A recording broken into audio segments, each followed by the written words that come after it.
What is up, Gamer Nation? This is your friendly neighborhood Tyrant with a quick review for a little game I've been tinkering with called Rogue Legacy.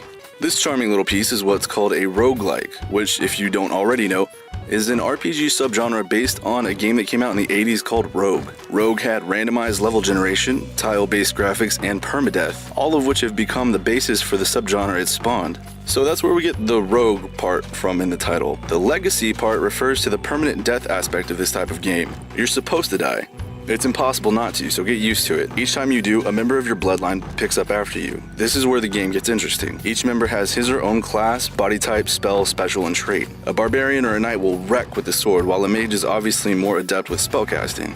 You'll unlock special classes like the shinobi, which is generally quicker, has a higher damage, but can't crit and can't take much of a beating before they go down. Or a miner, which isn't really combat inclined, but they can loot a higher percentage of gold than the others. Larger characters are slower and impervious to being knocked back, or may even be able to knock the enemy back. Smaller characters can then get tossed around like dolls, but can also maneuver through projectile attacks with ease. So far I've noticed that spells and specials aren't a huge part of the game. Other than Flame Barrier, Conflux, and Chakram, spells are for the most part inconsequential. The only special ability I've noticed to have any help so far is the Barbarian Shout. Traits are one of my favorite parts of this title. Each trait affects gameplay whether or not you realize it immediately or at all. For example, one trait is for the character to have IBS. I don't have the slightest idea how that would affect gameplay, but I'm sure it does. Another character might not have a pulse in their feet, allowing them to walk over the spike traps without fear of impalement. Some can't see in stereoscopic 3D, so as they or an enemy changes direction, you can see that they're thin as paper. Some are known to exaggerate, so as like the damage counters and the health and the numbers pop up, you see obscene numbers instead of the actual stats.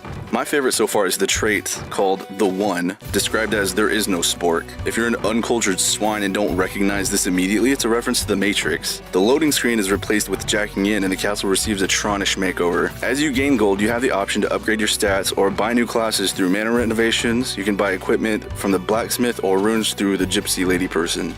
Like I said, be prepared to die. Legacy is a grinder, so you have to put some time into it before you get hooked, but I promise you it's worth it. I put 3 uninterrupted hours into this game the other day, and my attention span doesn't even allow that anymore. Controls are tight and responsive, especially with the 360 controller. For being such dreary settings, the contrast and brightness help the castle, forest, tower, and darkness environments maintain a nice level of charm. Rogue Legacy gets an 8.75 out of 10. Responsive controls, addicting gameplay, appealing visuals, and a tight soundtrack make this game a no-brainer if you're tired of the AAA monotony. Plus, it's on sale like every other week, so you'd be stupid not to. Well, ladies and gentlemen, this has been the Tyrant with Rumble Pack Gaming. If you like this video, please be sure to give us the old thumbs up. Follow us on Twitter and Tumblr, like on Facebook, and definitely check out the new rumblepackgaming.com. And as always, thank you for watching.